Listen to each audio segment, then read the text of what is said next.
Olá, começa agora o Tatersal, o programa que traz as principais informações sobre o mercado da pecuária. Nesta semana, o Tatersal mostra o trabalho do criatório FSL Angus, que há 20 anos tem uma seleção voltada a Angus. E neste caminho de sucesso, o apoio de parceiros é fundamental para ampliar os resultados. Entre eles estão a plataforma Superbid, que comercializa animais virtualmente, e a Bovexo, uma ferramenta tecnológica que ajuda na tomada de decisão do pecuarista. E para falar sobre esta plataforma e da parceria com o Criatório, eu converso agora com Paulo Dancieri, CEO da Bovexo. Boa tarde, Paulo. É um prazer falar com você. Boa tarde, prazer é todo meu. Ô Paulo, antes da nossa entrevista, vamos exibir um vídeo que mostra o propósito da Bovexo. Mais de 50% da pecuária nacional apresenta baixos índices de retorno. A otimização do uso de tecnologias pode fazer muito pela pecuária de corte, auxiliando no equilíbrio entre investimento e retorno. Contudo, muitos pecuaristas acreditam que a tecnologia é apenas mais uma despesa para seu negócio. Se você realmente quer uma tecnologia que te dê retorno, então conheça a Bovexo. Um sistema simples, com conhecimento de especialistas para a escolha do melhor para a sua fazenda. A Bovexo é ideal para quem está começando ou já passou pela transformação digital, integrando ferramentas que otimizam a tomada de decisões lucrativas e sustentáveis. Alcance melhores resultados fazendo diferente. Nosso software calcula e entrega decisões certeiras, deixando você livre para cuidar da sua fazenda. Junte-se aos melhores produtores da pecuária nacional inteligente. Tome as rédeas da sua fazenda. Bovexo, a sua melhor decisão, já! Ô Paulo, a empresa de vocês surge numa era digital e com um campo altamente tecnificado. E o vídeo reforça a importância da ferramenta na tomada de decisão. Essa é a pecuária de precisão que vai além da experiência do pecuarista, não é isso? Exatamente, chegou a hora da pecuária de precisão, que nada mais é do que fazer mais com menos, de forma mais assertiva, colocando energia, colocando investimento naquilo que de fato traz resultado e mexe a alavanca, mexe o ponteiro da margem econômica da pecuária brasileira.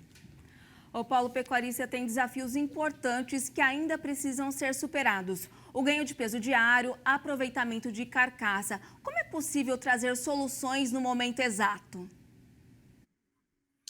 O que acontece é que nós estamos vivendo praticamente uma tempestade perfeita, né? De um lado, a gente tem uma necessidade premente dos pecuaristas brasileiros de aumentarem sua margem, resolverem seus gaps de produtividade. Do outro lado, a gente tem hoje acesso à tecnologia, e quando eu falo acesso tanto técnico quanto econômico. Então, as tecnologias estão viáveis, o processamento de informação em cloud e principalmente a captação de dados através de dispositivos nas propriedades faz com que hoje o pecuarista consiga processar essas informações de forma inteligente, utilizando algoritmo, inteligência artificial, para que essas decisões que até então eram muito enviesadas, passem a ser decisões muito assertivas, racionais, trabalhando assim todas essas variáveis de uma forma sinérgica. A gente sabe que uma propriedade ela depende de uma série de interdependências entre variáveis, que são muitas dessas variáveis, né? E a tomada exata, ótima da decisão vai ter um impacto direto na margem de lucro. E é isso que hoje a gente está vendo com a pecuária de precisão. Na verdade, eu gosto de dizer com a pecuária de decisão. Isso aí. Olhando agora para o cenário atual com preços dos insumos elevados, a plataforma oferece quais alternativas para não perder o lucro? Na medida em que a plataforma compreende a realidade daquela propriedade, quando eu falo realidade, qual tipo de animal, qual a raça desse animal, né? Se é fêmea, se é macho, se é castrado, se não é castrado. De outro lado, qual que é o clima daquela propriedade, se aquele solo é fertilizado, se ele não é fertilizado, qual o tipo ou quais os tipos de alimento que você vai ter à disposição para fornecer para o seu rebanho, desde alimentos manufaturados na própria propriedade, como alimentos de mercado e principalmente as forrageiras. Então, essas variáveis todas, uma vez processadas dentro do algoritmo que está linkado com curva de preço de mercado, dá para o pecuarista a possibilidade de tomar decisão de forma preditiva, seja dentro da sua operação da fazenda, seja no aspecto de comercialização. Então, na medida que você consegue antever cenários, tanto seja de curva de crescimento desse animal, seja de produção de matéria seca daquela forrageira e principalmente, do outro lado, preço de mercado, o pecuarista consegue se antecipar na tomada de decisão, consegue se planejar e aí, de uma certa forma, se proteger, minimizar o risco de uma atividade que, em momentos de grande instabilidade das commodities, pode representar aí a diferença entre a atividade dele ser lucrativa ou ser deficitária. Ô Paulo, outro ponto importante é a compra e venda de animais. Quais pontos vocês consideram estratégicos para o pecuarista fazer um bom negócio? Na verdade, o primeiro ponto é que não significa que o animal mais caro é o animal menos lucrativo e nem o mais barato é o mais lucrativo. Então, a primeira coisa que a inteligência artificial, os algoritmos vêm provar, vêm desromper é essa lógica de que o mais barato necessariamente é o que vai ser mais rentável, quando a gente fala disso. Obviamente que quando você faz uma boa compra, você tem uma chance de ter um upside melhor, de ter um ganho melhor lá na frente. Agora, não necessariamente vai acontecer dessa forma. Por quê? Porque, como eu disse, existem muitas variáveis que representam a realidade daquela propriedade, especificamente, que tem uma realidade diferente de outra propriedade, do vizinho ou de outras regiões. E aí, para você comprar animal e para vender animal, você não vai sair mais procurando o animal mais barato. Você vai sair educado através do algoritmo, através da nossa tela, onde você vai ter animais de 5 arrobas a 24 arrobas e meia, de meia e meia arroba, com uma timeline de até quanto você pode pagar por cada faixa de peso de animal para ter uma rentabilidade que você projeta de 10%, de 15%, de 20%. Então, o algoritmo começa a te explicar o que vale a pena. O que vale a pena? Se é comprar um animal de R$ 2.500 de 5 arrobas e meia para matar daqui 2 meses, ou se é comprar um animal de 14 arrobas que custa o dobro para fazer um abate em um período parecido, e o sistema mostra para você o que é mais lucrativo e o que é menos lucrativo. Ô Paulo, alguns produtores ainda são resistentes à adoção de novas tecnologias? Como que você avalia? Sim, alguns produtores, na verdade, o ser humano, né, eu costumo dizer que ele é neofóbico e neofílico ao mesmo tempo, né? O ser humano, ele gosta do novo, mas ele tem medo do novo ao mesmo tempo. Então é sempre um diálogo entre esses dois polos do ser humano. E o produtor rural não é diferente de qualquer outro empresário, né? Então tem sim receio de adotar algumas tecnologias, seja porque talvez no passado tenha tido más experiências com ferramentas que para ele não funcionaram, seja porque às vezes não consegue compreender o exato poder de uma ferramenta, ou às vezes acreditar que a rentabilidade dele pode ser multiplicada por 3, por 4, por 5, por 10 vezes, né? Chegando a uma atividade muito próxima da atividade agrícola, né? Isso é possível hoje, e um pouco também assim, por modelos mentais já pré-estabelecidos culturalmente. Mas isso vem mudando, viu? Isso vem mudando, principalmente na medida que o pecuarista começa a ter consciência de que, para que ele consiga usar essa ferramenta bem, ele tem que olhar bem para processos e tem que fazer o que tem que ser feito. Eu acho que esse é o ponto.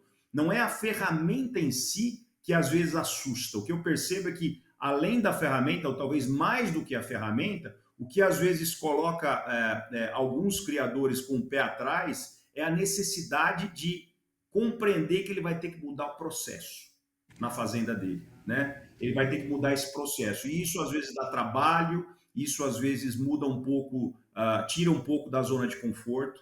Então, essa é uma das razões pelas quais a gente tem identificado que alguns proprietários de propriedades rurais têm se comportado dessa forma. É verdade. Ô Paulo, a tecnologia nunca foi tão necessária, né? Um exemplo é a produtividade. Hoje as áreas destinadas à pecuária vêm perdendo espaço para a agricultura. Como acompanhar essa tendência e manter a eficiência do rebanho? Existem dois grandes caminhos no Brasil para aumento de produtividade. Um caminho é o caminho do gado intensivo, do confinamento, que em uma pequena área você consegue produzir muitas arrobas, né? Esse é um caminho que está crescendo no Brasil, apesar de ser um caminho ainda pequeno. E o outro caminho é o caminho da integração, a integração lavoura-pecuária, a integração lavoura-pecuária-floresta, que particularmente, a meu ver, é a grande vocação do Brasil, né? É produzir por nosso solo, por nosso clima tropical, por todas as benesses que a gente tem geográfica, essa é a grande vocação. Então, o caminho é a compreensão de como consorciar e utilizar melhor o hectare que ele tem à sua disposição. Então, se é um pecuarista que tem uma grande área, que está numa região que possui uma grande área, ou se é um pecuarista que está numa pequena região, uma região cara, etc., o que ele tem que fazer? Ele tem que melhor aproveitar o hectare. A unidade de medida do agronegócio deixou já há algum tempo de ser arroba ou deixou de ser sacas de soja por hectare e passou a ser o hectare, né? Então, quanto mais você consegue incluir tecnologia e melhor aproveitar, e eu gosto sempre de utilizar essa palavra, otimizar o seu solo, mais o pecuarista vai conseguir estar próximo, por exemplo, dos níveis de rentabilidade hectariano da atividade agrícola, por exemplo. E já tem pecuarista se equiparando e às vezes até passando a atividade agrícola, justamente porque consegue compreender o poder do consórcio entre atividades dentro de uma terra, ou se ele é um pecuarista que confina o animal, conseguir com muita precisão administrar bem os insumos e as taxas de crescimento daquele animal. Ô Paulo, como que você avalia a chegada do 5G no Brasil? Quais os benefícios para o pecuarista? Olha, a chegada do 5G no Brasil muda tudo, né? Então, assim, a diferença, só para você ter noção, o 5G ele resolve dois grandes problemas, né? O primeiro é a questão da velocidade de transmissão ou de latência no sentido oposto, né? Então, só para você ter noção, hoje o 4G ele tem uma latência de aproximadamente, para você processar 1 gigabyte de informação, você vai ter uma latência de aproximadamente 54 milissegundos, isso do 4G. Com o 5G, você vai conseguir em 1 ou 2 segundos processar 20 gigabytes, ou seja, você tem um volume, uma velocidade exponencial. E o outro aspecto que o 5G resolve é o número de dispositivos que podem estar plugados naquela distribuição de conectividade. Então, para fazer a mesma comparação, hoje no 4G, isso se adapta muito ao campo, atividade agrícola, não só atividade agrícola, telemedicina, cidades inteligentes, mas basicamente com relação ao campo. Então, hoje no 4G, a realidade diz que você tem, para cada quilômetro, um raio de 1 quilômetro, você tem a possibilidade de, no 4G, colocar aproximadamente 10 mil dispositivos. Com o 5G, no mesmo quilômetro, você coloca 1 milhão de dispositivos. Então, a gente costuma dizer que o 4G veio ser a conectividade das pessoas e o 5G veio ser a conectividade das indústrias, inclusive do agronegócio. E a gente sabe o quanto que o agronegócio depende de dispositivos de campo para entregar toda essa pecuária, essa agricultura de precisão que a gente estava falando. Ô Paulo, agradeço muito a sua participação aqui no Tatersal e até mais. Eu que agradeço. Um grande abraço. Obrigada mais uma vez. E o Tatersal de hoje fica por aqui. Obrigada pela companhia. Amanhã eu volto com outras informações. Até lá. Tchau.